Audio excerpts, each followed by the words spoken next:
بات طے کر لی تھی کہ خدا میرا ہمدم ہوگا، ساتھی ہوگا، ترجیح اول ہوگا۔ تو انہوں نے الفاظ کچھ ایسے استعمال کیے کہ کیا یہ بات اچھی رہے گی کہ نالی کی اینٹ چوبارے میں لگ جائے۔ ایک غلام زید بن حارثہ سے رسول اللہ صلی اللہ علیہ وسلم نے فرما دی تھی، تو ظاہر ہے کہ اس کے بعد کیا بولتی چپ ہو جاتے تھے۔ پھر جواب یہ ہوتا تھا کہ اب یہ ہمیں سکھائے گا، یعنی یہی جواب ہوتا ہے، اب یہ بچہ ہمیں سکھائے گا، ہم زندگی کو جاننے والے، ہم زندگی کو پہچاننے والے، اب یہ ہمیں بتائے گا کہ زندگی کیسے گزار۔ کہ رسول اللہ صلی اللہ علیہ وسلم نے فرمایا ہے اپنے آخری خطبے کے اندر کہ رنگ و نسل کی عصبیتیں میرے پاؤں کے نیچے روند کے رکھ دیں، اور ان اکرمکم عند اللہ اتقاکم، یہ عملاً سبق دیا کہ تم میں سب سے خدا کے نزدیک افضل وہی ہے جو پرہیزگار زیادہ ہے، جس کی زندگی خدا رنگی زیادہ ہے۔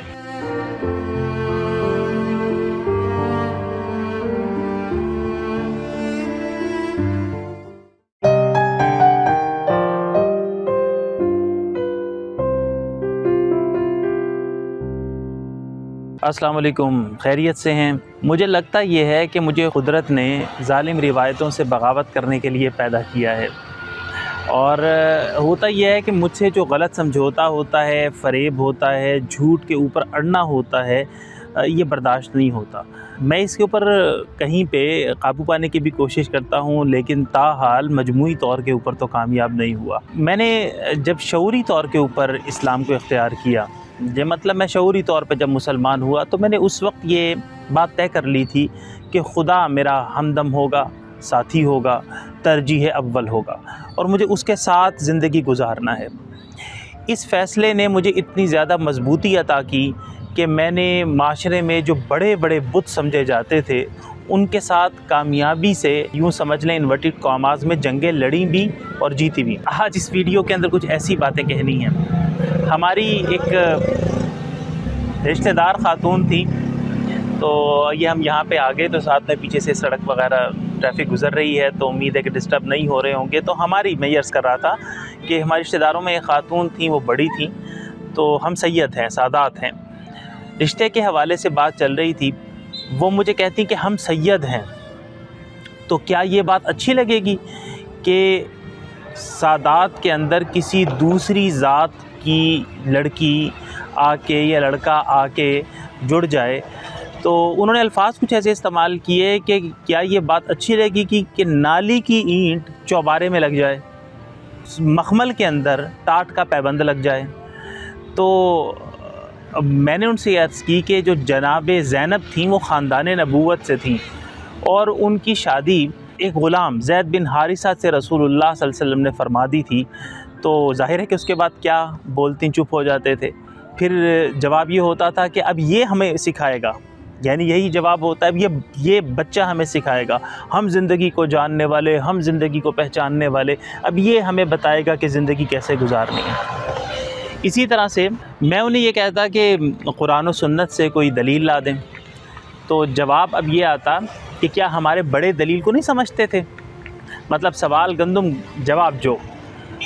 تو میں ان سے یہ عرض کرتا کہ رسول اللہ صلی اللہ علیہ وسلم نے فرمایا ہے اپنے آخری خطبے کے اندر کہ رنگ و نسل کی عصبیتیں میرے پاؤں کے نیچے روند کے رکھ دیں، اور ان اکرمکم عند اللہ اتقاکم، یہ عملاً سبق دیا کہ تم میں سب سے خدا کے نزدیک افضل وہی ہے جو پرہیزگار زیادہ ہے، جس کی زندگی خدا رنگی زیادہ ہے۔ تو خواہ وہ کوئی بھی ہو۔ پھر جواب یہ آتا کہ یوں ہی تو ہمیں سید پیدا نہیں کر دیا، وہ تو ٹھیک ہے، یوں ہی تو ہمیں سید پیدا نہیں کر دیا۔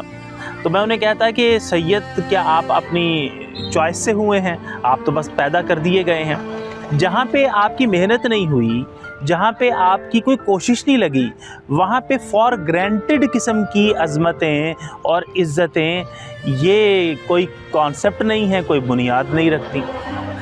اس لیے ایک ذمہ دارانہ جو اعزاز تھا اس کو آپ نے برہمنیت بنا دیا ہے۔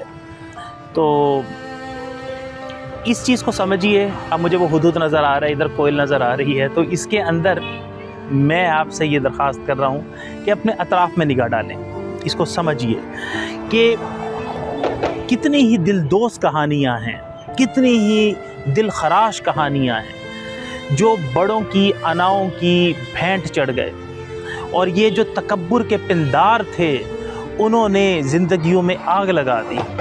یوں سمجھیے کہ اگر اس کو پازیٹیو لے لیں تو ماں باپ نے دشمنوں کا کردار ادا کیا اپنی اولاد کے لیے، اس کو پازیٹیو اینگل سے لیجئے اور اس کے گرد انورٹڈ کاماز لگا دیجئے اور خلوص نیت کے ساتھ لیا۔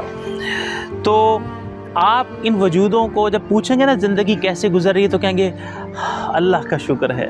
اب وہ اللہ کا شکر نہیں ہوتا، ایکچولی شکوہ ایک طرح سے ہوتا ہے، اور ان سے پوچھیں کہ جی کیسے، بس جو گزر جائے جی وہی بہتر ہے، اس کا مطلب ہے کہ خوش نہیں ہے زندگیوں سے۔ آپ ان سے تھوڑی سی تفصیل پوچھیں وہ مسکرا دیں گے، لیکن اس مسکراہٹ کے پیچھے ہچکیاں ہوں گی، اور وہ ہچکیاں اس لیے ہوں گی کہ کہیں پیچھے خرابے ہوتے ہیں جن کے اندر زبردستی اولاد کو رشتوں کے معاملے میں ڈال دیا گیا ہوتا ہے۔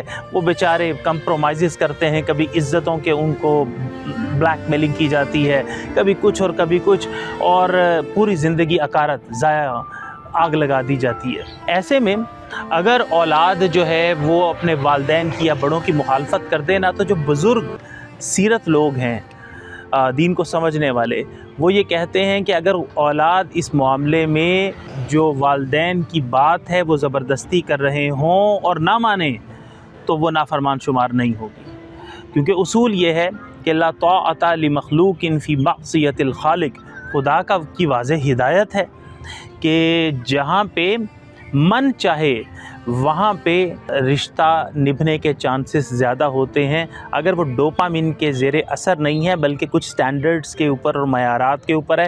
ہم وہ معیارات سکھاتے بھی ہیں۔ ایک ہمارے ساتھی ہیں، دوست ہیں، ہمارے کورس کے اندر بھی شریک تھے، جنید بغدادی صاحب نام ہے، تو انہوں نے اپنی بیٹی کا نام تحریم کے نام پہ تحریم رکھ دیا، اور اس کے بعد انہوں نے مجھ سے ایک جملہ کہا کہ جب میری بیٹی بڑی ہوگی، 3 سال کی بیٹی ہے، جب میری بڑی بیٹی ہوگی تو میری خواہش ہے کہ میرا جو داماد ہو یا اس کا جو ہسبینڈ ہو وہ آپ جیسا ہو۔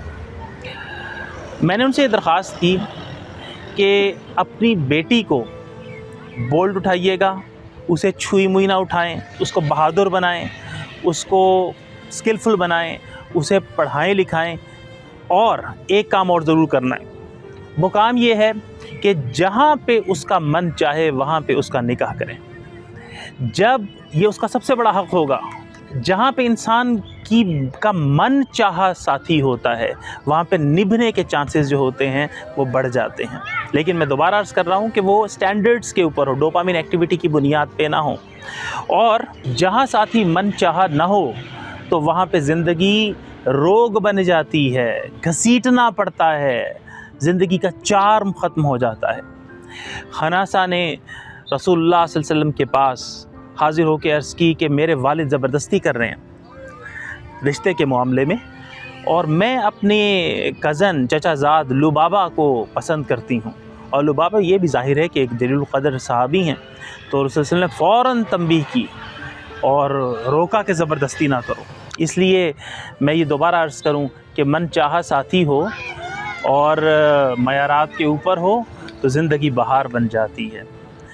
آپ شعریں غزلیں سناتی ہیں، جھرنے کھلکھلاتے ہیں، پرندوں کے گیت کانوں میں گونجتے ہیں، دریا سر بکھیرتے ہیں، چاند روزانہ حجلۂ عروسی کے اندر اترتا ہے، اور سورج سلامی دیتا ہے۔ اس لیے شب کے دامن میں وہی نور بھریں گے احمد، جن چراغوں نے اندھیرے سے بغاوت کی ہو۔